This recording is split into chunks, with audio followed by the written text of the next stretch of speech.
So I hate following a really good presenter, one who's prepared, one who knows the subject material, one who's obviously rehearsed his stuff. So we'll have a little break from that for a short time here.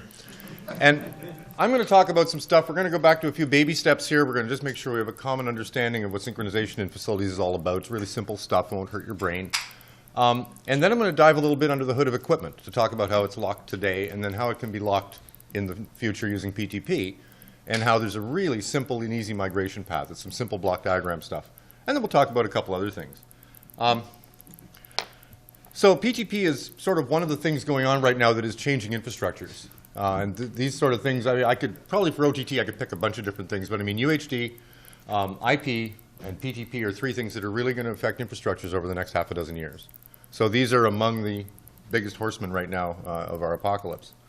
So let's first of all talk about our old school reference signals. We know this stuff, right? We're talking about blackburst and time, tri-level sync and DARS and timecode. And we make them in master and we send them out to all the gear. And this makes us able to build synchronous facilities. Everything's locked together, everything's in time. You take feeds from here, you bring them there, they're in time. You may have to align them, but they're synchronous, nothing's moving. And we can lock our masters to GNSS and whatever, and that of course provides us a better frequency reference and some time of day data we can use to make good old SMPTE timecode. And I love this little drawing because I had to explain this to the Hong Kong section one time, and I use this just as a great little graphical representation of what's going on.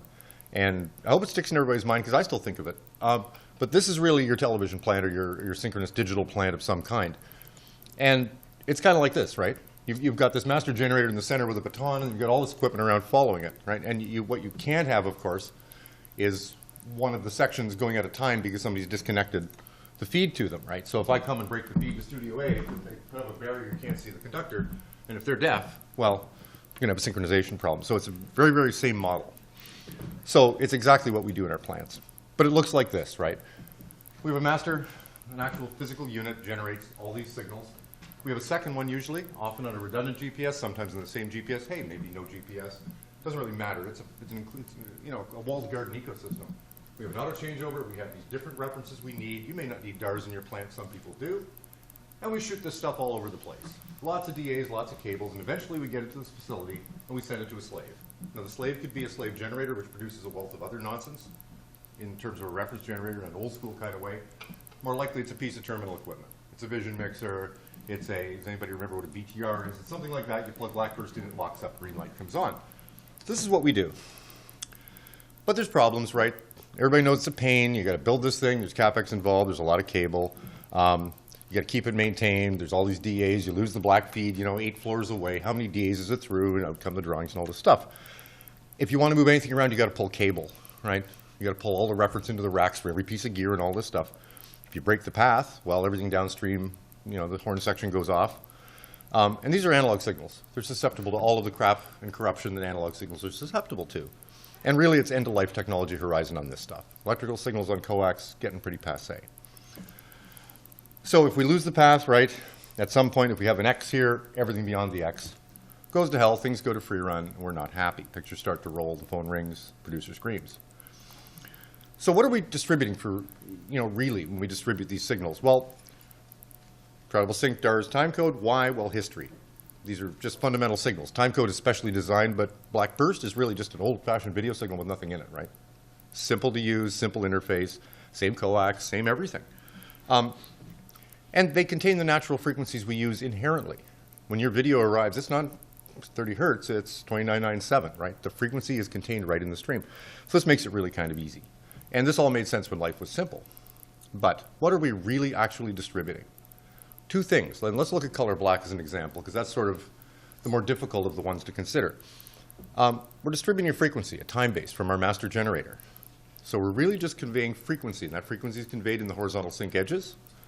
And in the case of blackburst, it's also conveyed in the subcarrier, though we don't care so much anymore about that level of accuracy of lock.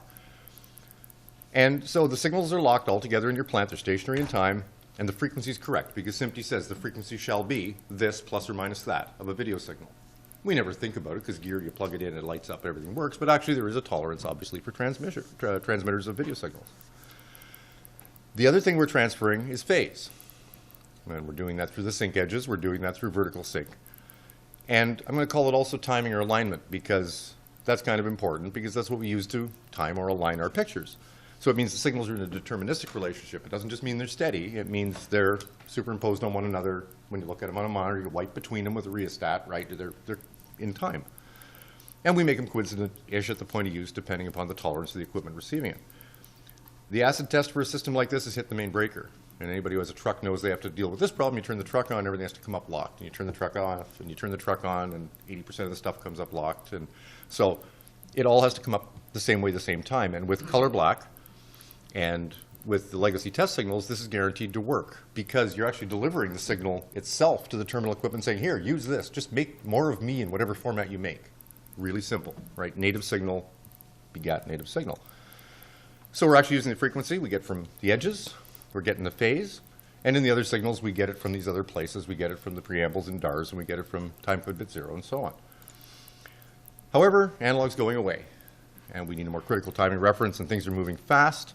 I really don't need to go through this slide. Everybody knows IT has arrived. We're seeing it everywhere. And as Lee's going to explain after I finish with this, IT infrastructures are right upon us. We're about to see the world move to IT infrastructure. So stuff is really at our doorstep. So we need to have a system that will do this. And this describes what we tried to accomplish in 2059. We need to meet legacy performance requirements. And that, by the way, Peter, is where the 5 seconds come from. Because the argument was, well, the president's dead, plug in the camera, we need live video. Yeah, you'll be 2 minutes, right? So you're going to be a dead newsman if you have that kind of technology at hand. So that was where the 5 seconds came from. And it wasn't lightly thought about because we'd love instantaneous like today. You plug it in, it locks, right? So that 5 seconds was really given a bit of slack there. It'd be nice to have one distribution infrastructure. Particularly nice if it was carried the media, wouldn't it? We need to provide redundancy in the distribution without a separate set of wires for that. We need to support all of our standards today, and we got to support all of our upcoming future standards. And we need to be able to support standards we don't understand or know what they are yet. That's pretty cute. We need to externally and globally reference it, and it has to be as close to plug and play as possible. You plug it in, it figures out life and comes up and runs in 5 seconds. And something that can run over a network. So this is PTP. So skipping the nonsense in the middle, which Peter covered beautifully, the question is, where's the frequency and where's the phase? Well, PTP transfers frequency through the running time, as Pete explained, and it transfers phase by identifying a count value at the epoch, 1970, of 0, and then starting to count nanoseconds until today. And there's been a lot of nanoseconds. And actually, it only counts up to a second, and it increments a second counter, and then it counts another billion nanoseconds. But the point is, it's counting along, and at any given time, you can figure out in the future. Give me a date and a time and about a week to figure it out, and I can tell you what the PTP time value will be on that date. And you can lock this stuff externally. So it looks like this, and we don't need to see this because Peter's talked pretty much about how this stuff works. I would like to show this little slide, which I kind of like, which just explains the PTP time counter and why this is such a cool technology. On the left is 32 bits of seconds in a binary counter. On the right, 32 bits of nanoseconds, and they wrap when they get to 1 second. And then I've placed vertical bars of time scale here. So once per second, this counter ticks. When this guy reaches billion minus 1, this guy ticks over a billion. And this is the time span necessary to represent the different things we understand in the world, right? So SMPTE timecode has granularity down to frame rate, and it can count up to a day. That's all SMPTE timecode can do. When you get to a day, increment the day on the calendar, and then you can count the timecode again for another day. Right? Below the frame level, we have video. We have composite video down to a nanosecond, and for those of you who are composite guys like me, you know very well if it goes down below a nanosecond. SDI video, lossless, intolerant of phase. AES audio lives here. NTP lives here. The trouble with NTP is we don't have the precision or the accuracy in NTP, either one of those, to work well. 1588 and GPS are a beautiful fit, and this is sort of why the 1588 thing went front and center eventually as the core of the standard. So first of all, talk about funny frequencies, because what comes out of the PTP Grandmaster is not one of our goofy video frequencies. And they're all goofy, thanks to 1001 frame rates, right? We have funny frequencies. So the 10 megahertz or the 100 megahertz or the integer frequency that comes out of the slave that's locked to GPS has to somehow turn into one of our funny frequencies. However, today, it's trivial. You can buy little parts made by this company or a whole bunch of other companies, maybe even your company, I don't know. Absolutely. There you go.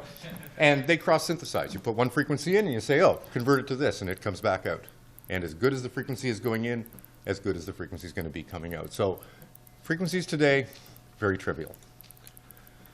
But let's talk about phase. Let's talk about events. How do we actually lock a video signal? Well, in legacy signals, this is what a sync separator and a gen lock looks like. It's a simple kind of a block diagram. We get our black burst coming in, and we suck out of it vertical and horizontal. Horizontal edge is right off the sync separator, vertical, the old integrator, or some digital thing that figures out where vertical is. And we take these two signals, and we use the H and we multiply it up to get our SMPTE frequency.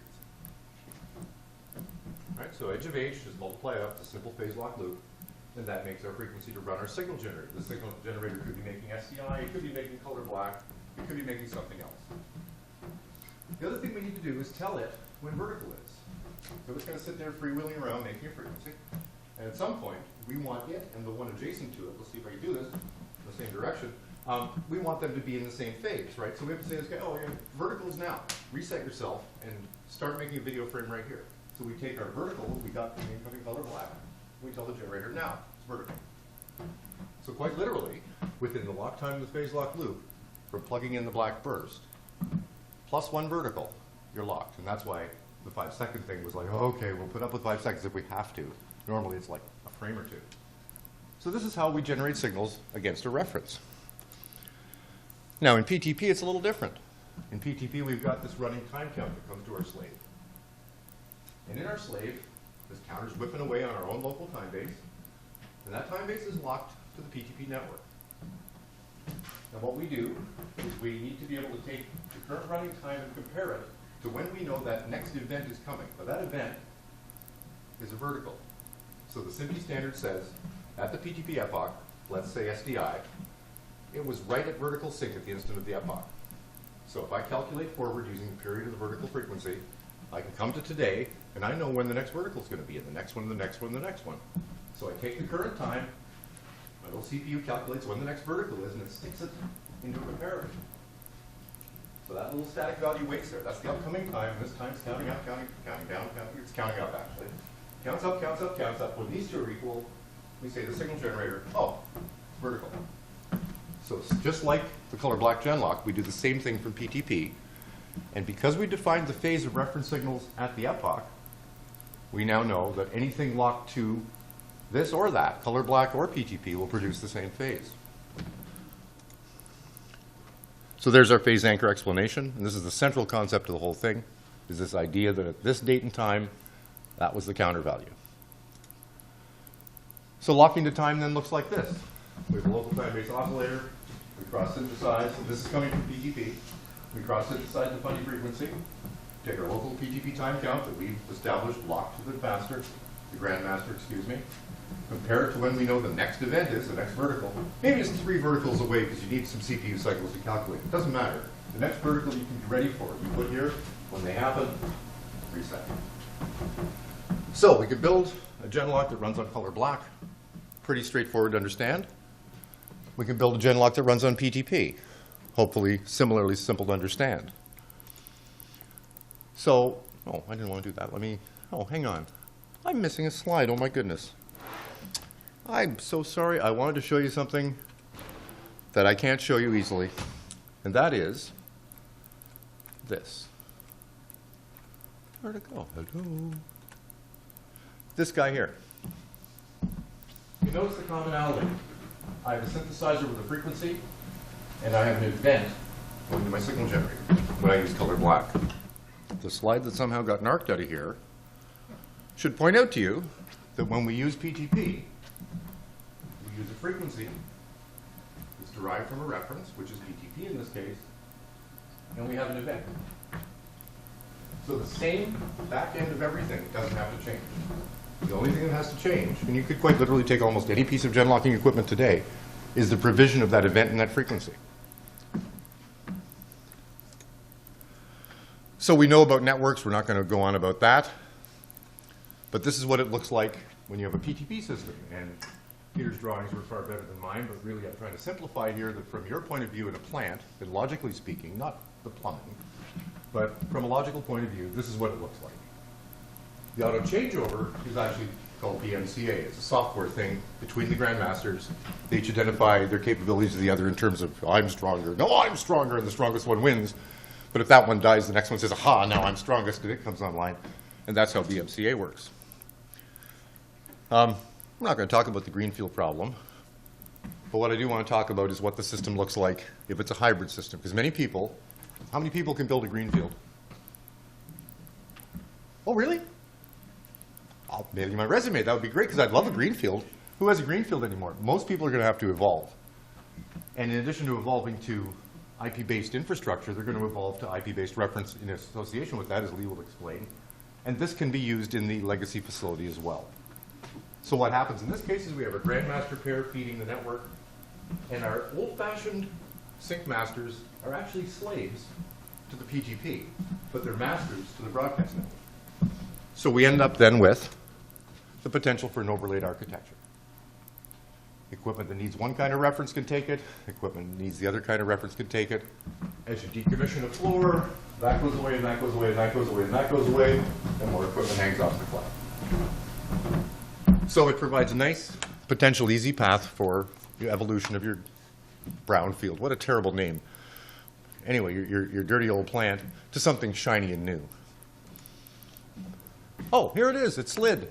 So there's your equipment with a choice with the double pull, double throw switch. There's your existing product. There's its existing genlock. There's what you need to do to make it new. Not really very difficult for vendors to do this.